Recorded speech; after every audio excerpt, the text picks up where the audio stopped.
সেনাপতি জি আজ্ঞা জাহাজুয়া। কি খাওয়ালে আমাকে, এটা দেখি অমৃত লাগে। আমার রাজ্যের কি অবস্থা সেনাপতি? আপনার রাজ্যে করুণ অবস্থা মহারাজ। না না না, এটা হতেই পারে না। আমি রাজ্য পরিধান করতে যাব। বলেন কি? পরিদর্শন না মহারাজ, পরিদর্শন করতে যাবেন আপনি। চলেন মহারাজ চন্দ্রবিন্দু। চলো সেনাপতি চলো, আমি রাজ্য দেখতে যাব। সেনাপতি, আমার এই রাজ্যের এই হাল কিভাবে হলো? মহারাজ চন্দ্রবিন্দু, আপনার রাজ্যের এই হাল সবাই দেখছি মাতাল। দেখুন মহারাজ, আপনার প্রজারা পাথরকে মুদ্রা ভেবে গণছে। না না না না, এটা আমি বিশ্বাস করতে পারি না। আমি রাজা চন্দ্রবিন্দু থাকতে এটা কিছুতেই হতে পারে না। কেন মহারাজ চন্দ্রবিন্দু, এরা তো সব মাতাল। বর্ষ, তোমার কিসের অভাব? রাজা চন্দ্রবিন্দু থাকতে তোমার এই পরিহাল কিভাবে হলো? তোমার এই পরিহাল দেখে আমার সেনাপতির কান্না এসে গেছে।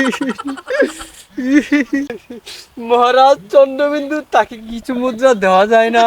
সেনাপতি, জি তাকে মহারাজ। এখনই 100 সোনার মোহর তাকে দিয়ে দাও। মহারাজ চন্দ্রবিন্দু, আপনি কেন বুঝতে পারছেন না? আমরা এখন রাজপ্রাসাদে নেই।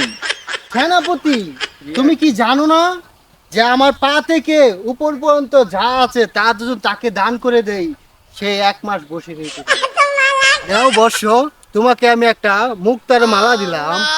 যাও বর্ষ, আশা করি তোমার জীবনে আর কোনো অভাব থাকবে না। যাও বর্ষ। শালারা আজকেও মাল খেয়েছে, চাচার কাছে খবরটা দিতে হবে। সেনাপতি, তুমি দুজন এরকম করো দেখলে মহারাজ চন্দ্রবিন্দু, হ্যাঁ। আপনি যদি আপনার সব মুদ্রা আপনার প্রজাদেরকে দেয়া দেন, তাহলে তো তাদের লোভ বেড়ে যাবে মহারাজ। তুমি ঠিকই বলেছো, একজনকে দেখছি নিয়ে আসছে। চাচা, ওই যে চাচা দেখেন আমার গান্দা কি করে। সেনাপতি, জি তুমি আজ্ঞা কি জানো মহারাজ। না রাজার সবকিছু প্রজাদের জন্য?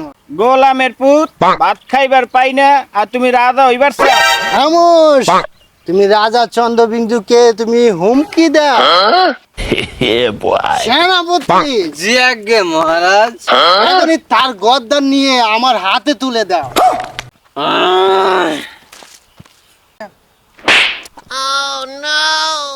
চাচা, সেনাপতি, তুমি কি তার গোলাম হয়ে গেছো?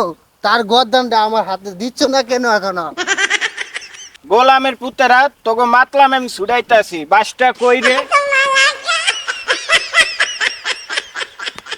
হেই, এই সেনাপতি, আমার রাজ্য জানি কোথায় হারিয়ে যাচ্ছে। সেনাপতি, কিরে তুই আমার মাল লিখেন, তোর বাবাই তাই বাসে তো দে।